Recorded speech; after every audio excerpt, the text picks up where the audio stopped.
அனைவருக்கும் வணக்கம். தொடரும் ஒரு சந்தேகம் அப்படின்னு பார்க்கோம் அப்படின்னா, லாடம், குதிரை லாடம் பற்றின ஒரு பதிவு. இந்த குதிரை லாடம் அப்படிங்கிறது நிறைய கேள்விப்பட்டிருக்கக்கூடிய ஒரு விஷயம்தான். இந்த குதிரை லாடம் எதுக்கு அப்படின்னு பார்த்தோம் அப்படின்னா, குதிரை அப்படிங்கும் போதே ஒரு அதீத ஆற்றல் சக்தியோட வெளிப்பாடாக தான் இருக்கும். இப்போது ஒரு இடத்துல ஒரு வாஸ்து குறைபாடு இருக்குது, இல்லை வீட்டில் ஒரு நல்ல சக்திகள் அந்த இடத்துல இல்லை அப்படிங்கும்போது இந்த லாடம் குதிரை லாடம் பெரிய அளவில் நமக்கு பயன் தருது. ஸோ இதில் என்னென்ன விஷயங்கள் நம்ம செய்யலாம், செய்யக்கூடாது அப்படிங்கிறத பார்க்கலாம்.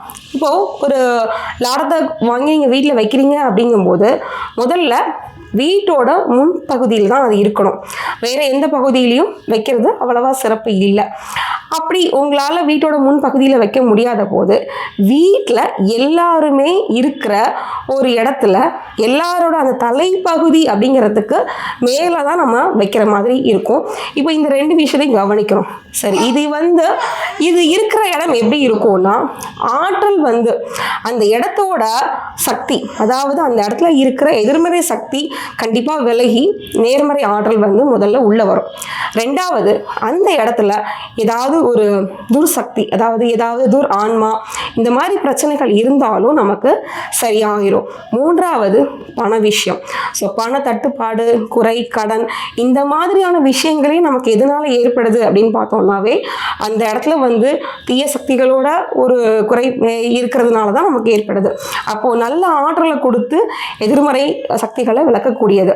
இந்த குதிரை லாடத்தில் பயன்படுத்தும் போது நம்ம செய்யக்கூடிய சில தவறுகள் அப்படின்னு பார்த்தோம் அப்படின்னா, கடையிலேருந்து இல்லை ஒரு புதுசாக செய்ய கொடுத்து அதை வாங்கிட்டு நீங்கள் வச்சு பயன்படுத்தும் போது அதில் எந்த விதமான நற்பலன்களையும் நம்ம எதிர்பார்க்க முடியாது. இது ஒரு குதிரை அதோட வாழ்நாளில் நல்லா பயன்படுத்தி தேஞ்சு போன ஒரு லாடம் மட்டும்தான் பலன் தரும். ரெண்டாவது, இதை முதல்ல நீங்கள் பயன்படுத்தும் போது ஒரு சனிக்கிழமையில் மட்டும்தான் நீங்கள் பயன்படுத்த தொடங்கணும். அப்போது அதோட சக்தி இன்னும் அதிகமாக இருக்கும். அடுத்து பார்த்தோம் அப்படின்னா, அது கொஞ்சம் தேய்மானம் அடைஞ்சுதான் இருக்கணும். கொஞ்ச நாள் பயன்படுத்தி அதை அப்படியே எடுத்துகிட்டு நம்ம பயன்படுத்துறதுல எந்த ஒரு பெரிய ஒரு முன்னேற்றமும் மாற்றமும் இருக்காது. அப்போ அந்த தேய்ந்த ஒரு லாடம் மட்டும்தான் நமக்கு நல்ல பலன்களை தர முடியும். இப்போ இதெல்லாத்தையுமே சேர்த்து நம்ம செய்யணும். அதாவது பயன்படுத்துகிற நாள் சனிக்கிழமையாக இருக்கணும், நல்லா பயன்படுத்தினதாக இருக்கணும்.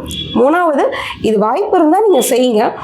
இந்த லாடம் பொருத்தி இருக்கிற அந்த குதிரை கருப்பு நிறமாக இருந்தால் இன்னும் விசேஷமான நமக்கு ஆற்றலை கொடுக்கக்கூடியதாக இருக்கும்.